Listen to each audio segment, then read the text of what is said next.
नमस्कार दोस्तों, हिंदी मंजूषा चैनल पर आपका स्वागत है।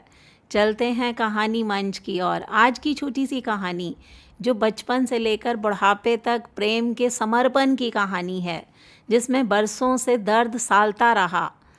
तो कहानी शुरू करती हूँ दोस्तों। कहानी का शीर्षक है बरसों का दर्द। बरसों बाद सुषमा अपने गांव लौटी।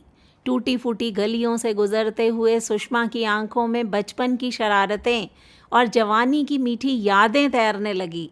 सुषमा गांव आना लगभग भूल ही चुकी थी।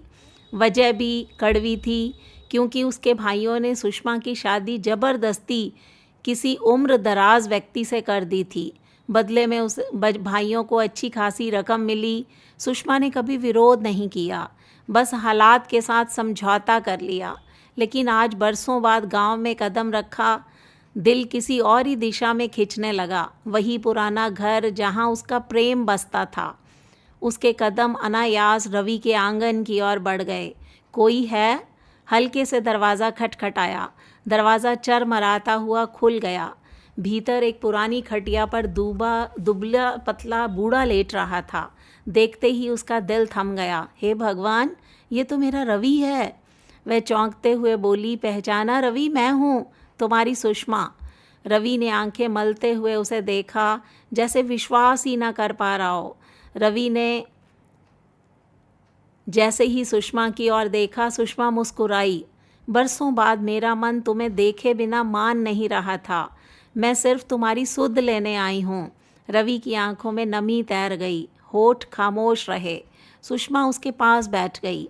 कितने साल हमने एक दूसरे की कोई खबर नहीं ली, बस इस डर से कहीं तुम्हारा घर टूट ना जाए, कहीं तुम्हारी दुनिया बदनाम ना हो जाए। लेकिन आज मैं बिल्कुल अकेली हूँ। मेरे मन ने कहा, मरने से पहले एक बार तुम्हें ज़रूर देख लूँ। रवि ने थकी हुई आवाज़ में कहा, सुषमा, मेरे पास अब कुछ नहीं बचा। माँ और बहन चली गई। मैंने शादी कभी नहीं की। याद है वायदा किया था तुमसे कि तुम्हारे अलावा किसी का हाथ नहीं थामूंगा। सुषमा की आंखें भर आई। लेकिन मैंने तो सोचा था तुम गृहस्थी में खुश रहोगे, परिवार में रम जाओगे। ये कैसी हालत बना रखी है?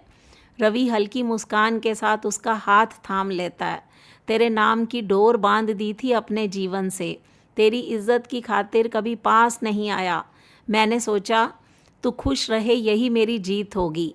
सुषमा फूट पड़ी। कम से कम एक बार तो बुला सकते थे, शायद मैं लौट आती। रवि ने धीरे से आंखें बंद कर ली। नहीं, मैं तेरे जीवन में बोझ नहीं बनना चाहता था। समाज की नज़रों में तेरा नाम कलंकित होता। मैंने सोचा तेरा सुख ही मेरी पूजा है। सुषमा ने उसका सिर अपनी गोद में रख लिया। और चुप मत रहो, हम डॉक्टर के पास चलेंगे, तुम्हारा इलाज कराएंगे। रवि ने धीमे स्वर में कहा, 2 दिन से कदम ही नहीं उठते, लगता है वक्त नज़दीक है। सुषमा ने आंसू पोंछे दृढ़ आवाज़ में बोली, चलो रवि, मैं तुम्हें अपने हाथों से नहलाकर तैयार करूँगी, जैसे बचपन में एक दूसरे को रंगों से भिगोते थे। याद है, होली दिवाली सब साथ मनाते थे। आज फिर वही लम्हे लौटाएंगे। वह उसे संभाल कर उठाती है, आंगन में बने खुले स्नान घर तक ले जाती है।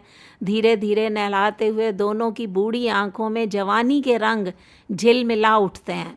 गांव वाले भी कानाफूसी करते हैं कि सुषमा और रवि की आवाज़ें अब बेमानी थी। उसके भाइयों ने बचपन में ही सब कुछ छीन लिया था, पर नियति ने बुजुर्ग उम्र में खोया हुआ प्यार लौटा दिया। सुषमा मुस्कुराकर पूछती है, रवि, क्या अब भी मेरी सुषमा से ब्याह करोगे? रवि ने हल्के हंसी में जवाब दिया, एक शर्त पर। कहो ना, मैं तो सब मान लूँगी। शर्त ये कि मुझे हर रोज़ ऐसे ही अपने हाथों से नहलाना होगा। दोनों ठहाके लगाकर हंस पड़े।